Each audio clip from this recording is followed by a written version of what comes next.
My boys, I am not a Sony guy, and I was never a PlayStation kid growing up. I never turned into a PlayStation man. I mean, it's not an understatement to say that I actively hated on PlayStation growing up. Like, in grade school, I was arguing with a friend on how Xbox was better than PlayStation, and for a flicker of a moment, my frontal lobe solidified to think of the comeback Gay Station, which I got a call home for that, and I couldn't play Xbox for the rest of the week, which really didn't help my connection to the PlayStation brand. But something weird happened over the next few years.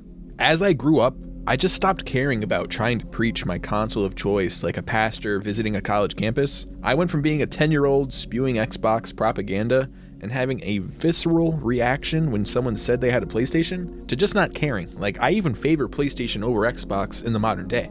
Growing up, PlayStation was never my first choice, but as I got older, I began to acknowledge that I couldn't justify just blind hatred. The platform does deserve respect. Now, I know current day Sony is making headlines for the wrong reasons, and while the PS5's first party output may not be as grand as everyone else wants it to be, even I can admit that Sony is no slouch when it comes to providing games with well-rounded experiences. They are in a little bit of a rut right now, but that happens. I had a Wii U growing up. I get it. But what I don't get is, like, why doesn't PlayStation have a mascot? Which, if you want to say that a company shouldn't be prioritizing worrying about something so trivial like what fictional character is going to head their marketing presence, I would completely agree with you. I mean, Sony definitely has bigger fish to fry other than worrying about who their mascot's going to be. Although, I just can't help but wonder why they don't have one. I mean, every mainstream console does this or did this. I say Xbox, and the big Xbox character that comes to your mind is Master Chief. I say Nintendo, and I don't even have to say what character is their mascot, you know who it is. That's how intertwined they are with Nintendo's presence. But if I said PlayStation, we're gonna have to pull out a pie chart because they go through mascots like underwear, man. Crash Bandicoot seemed like the obvious poster child with how much he was in PlayStation's early 2000s marketing, but then they just forgot about Crash. And then they started to put a lot of focus into Sackboy, which for a while seemed to be a series that PlayStation was proud of and pushed into the spotlight fairly often. And then they just forgot about Sackboy. And just as iconic and mascot worthy, you have Nathan Drake and Joel, who display more modern values that Sony has when it comes to how they create games, but they're not really shown off in the same manner that Crash and Sackboy were. And most recently, we got Astrobot, who is a big fan favorite. I mean, a lot of people want to see Astrobot become the PlayStation mascot, because the game that they come from is a type of experience that a lot of people want to see Sony do more of. Rather than always focusing on the most intensive graphics and most innovative means of gameplay, people like it when you just make a silly little game with a silly little guy having a silly little time. Also, he's just a PlayStation ad that grew arms and legs. The sentiment that Astrobot carries is that a game doesn't need to be big to be fun. Resourcefully, it's kinda dumb to make 5 big games over the span of 10 years that may or may not resonate with audiences and will probably underdeliver when you can just make 1 big game and 4 smaller games in a much smaller time frame and have it probably do overall just as well, if not better, both financially and in means of public approval. But I feel like the pattern I'm sensing means that even if they do give Astrobot the spotlight, it'll only be temporary. Like I said, this whole ordeal is trivial. Sony does not need a mascot for their platform, but at the same time, I gotta ask, like, why not though? In a way, it feels necessary to have a mascot, promoting a specific character to give the masses a sense of familiarity and understanding of what it is your platform is about and what it does. Like Nintendo, they focus a lot on Mario because Mario embodies Nintendo's core ideas. When people see Mario, they think of all the different things that he does. He's a platformer, kart racer, RPGer, even has one hell of an arm on it. Oh my god, that's out of the park!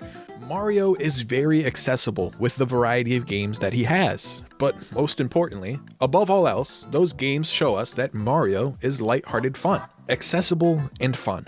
I'd say that's a perfect way to sum up Nintendo. But you gotta be careful because just as easily as a mascot can be a good way to communicate to consumers with what core ideals you have, it can also be a very damaging method of marketing that can put you in a box and make it hard for when a company may want to change the way that they're perceived. Again, Mario helps relay the message that Nintendo is accessible and fun. But you can say that being accessible and fun is just being childish, because that's largely how Nintendo has been perceived by people these last few years. It's a sentiment that's slowly fading away with the Switch, but the Wii and Wii U were systems that didn't focus on power and hardware when the competition was, so where PlayStation and Xbox were focused on graphics and delivering more mature experiences, Nintendo just seemed like a double-chin, pudgy-armed baby stained with Piscetti sauce.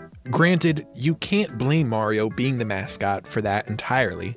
I mean, I think whoever made the Double Yoshi Exploshi commercial also has a great deal to do with the public's perception of Nintendo. Woshi! It's a Double Yoshi Exploshi!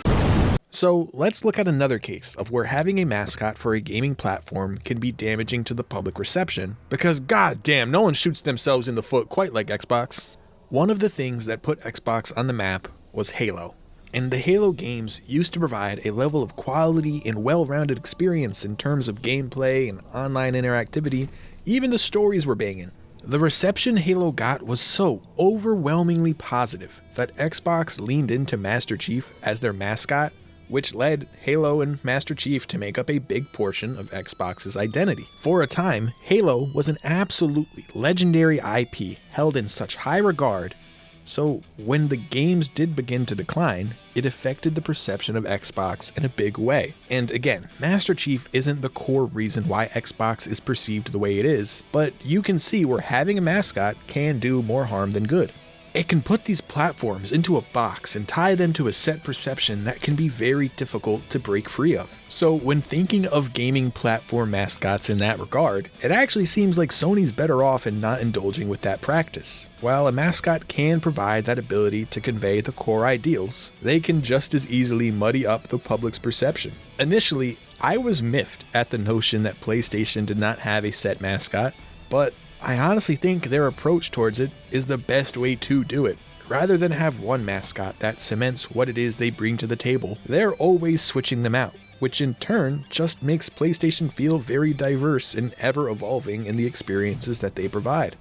Crash conveyed a big sense of competition that was popular in the late 90s, showing the public that like Nintendo and Sega, PlayStation can also be a system with great games that are fun and have a level of personality. After Crash faded into obscurity, people really resonated with Sackboy getting the spotlight due to how Little Big Planet highlighted a level of fun and creativity, on top of also just being a really solid series through and through.